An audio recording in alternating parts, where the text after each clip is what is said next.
আসসালামু আলাইকুম ও রাহমাতুল্লাহি ওয়া বারাকাতুহু। প্রিয় শিক্ষার্থীরা, আজকে তোমাদের মোস্ট অফ দ্য একটা ইম্পর্টেন্ট প্রশ্ন সলভ করাবো পিএইচ নির্ণয়ের। যদি তোমরা জানো যে পিএইচ নির্ণয় করার ক্ষেত্রে খেয়াল করো, আমরা সাধারণত কি করি, minus log of H plus আয়নের ঘনমাত্রা, এটার মাধ্যমে পিএইচ নির্ণয় করি। এখন এখানে আমি এমন একটা দ্রবণ নিয়েছি যেই দ্রবণটা থেকে যে তোমার যে এইচ প্লাসটা তৈরি হবে, সেই এইচ প্লাসের যে ঘনমাত্রাটা সেটা পানি, এখন এটা তো পানি অ্যাকুয়াস ফরম্যাটে তো অবশ্যই থাকবে হাইড্রোক্লোরিক অ্যাসিডটা, জলীয় দ্রবণ, জল পানি না মিশালে তার অ্যাসিড এখানে তৈরি হবে না। তো সেক্ষেত্রে খেয়াল করো, তুমি যদি এই প্রশ্নটা নর্মালি কি করো, পিএইচ মাইনাস লগ অফ 10⁻⁸ এটা দাও, তাহলে যে মানটা আসবে সেটা কিন্তু তোমার সঠিক মান না।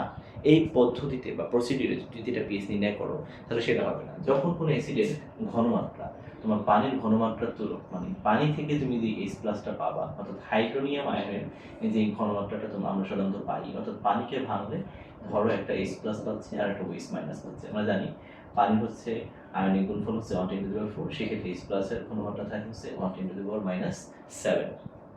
এখন খেয়াল করো, পানি থেকে যে আমার এইচ প্লাসটা তৈরি হয়েছে তার তুলনায় এই অ্যাসিডটার ঘনমাত্রা হচ্ছে কম। তাহলে আমি কিভাবে শুধু pH equal to minus log of H plus দিয়ে এখানে পিএইচ নির্ণয় করবো? আচ্ছা, এই ক্ষেত্রে আমাকে অবশ্যই এই যে পানির থেকে যে এইচ প্লাসটা পাওয়া যায় সেই এইচ প্লাসটার মানটাকে কী করতে হবে, নিতে হবে।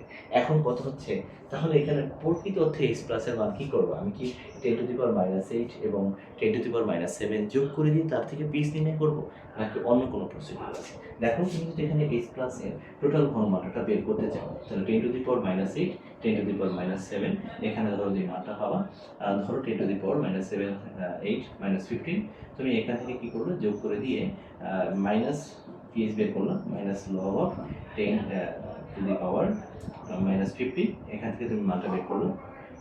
তো সেই ক্ষেত্রে যে পিএইচ এর মানটা হয় সেটা কিন্তু আমাদের সঠিক মানটা আসবে না। এর কারণ কি? এখন আমরা সেটা নিয়ে আলোচনা করব। দেখো, প্রথমে আমরা পানি বা ওয়াটারকে যদি দুইটা আয়নে বিভক্ত করি, ধরে এটা তৈরি হলো এইচ প্লাস, এটা তৈরি হলো ওএইচ মাইনাস।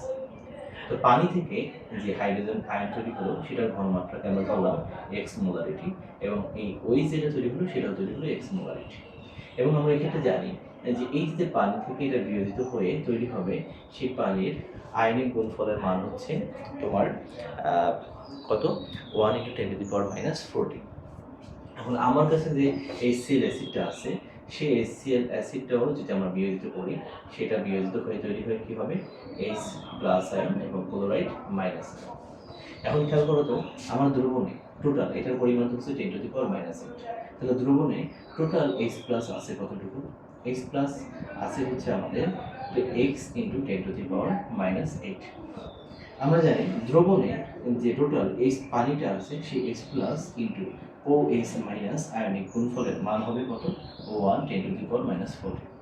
তাহলে সেই ক্ষেত্রে H প্লাসের মান কত হবে, x প্লাস 10⁻⁸ ইন্টু এটার মান কত হবে, x ইন্টু 1×10⁻⁴।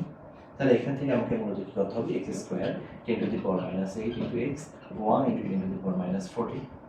তো এই যে আমি একটা দ্বিঘাত সমীকরণ পেলাম, x into 10⁻⁸, x minus 10⁻⁴ equal to 0। এই দ্বিঘাত সমীকরণ থেকে আমাকে কী করতে হবে, আগে H প্লাসটার ঘনমাত্রার মান বের করতে হবে। তারপরে তোমাকে কী করতে হবে, pH equal to minus log of H plus ion দিতে হবে। তখন তুমি মূলত হচ্ছে এই দ্রবণটার পিএইচ এর মানটা সঠিকভাবে নির্ণয় করতে পারো। আর তুমি যদি এখানে গতানুগতিক ধারা কী করো, ডিরেক্টলি যোগ করে দাও এবং সেখান থেকে পিএইচ নির্ণয় করো। এই প্রসিডিউরটা মূলত হচ্ছে ভুল একটা প্রসিডিউর।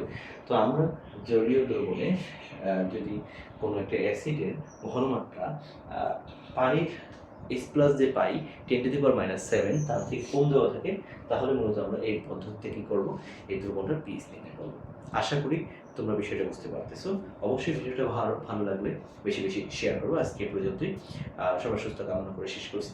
আসসালামু আলাইকুম ওয়া রাহমাতুল্লাহি ওয়া বারাকাতুহু।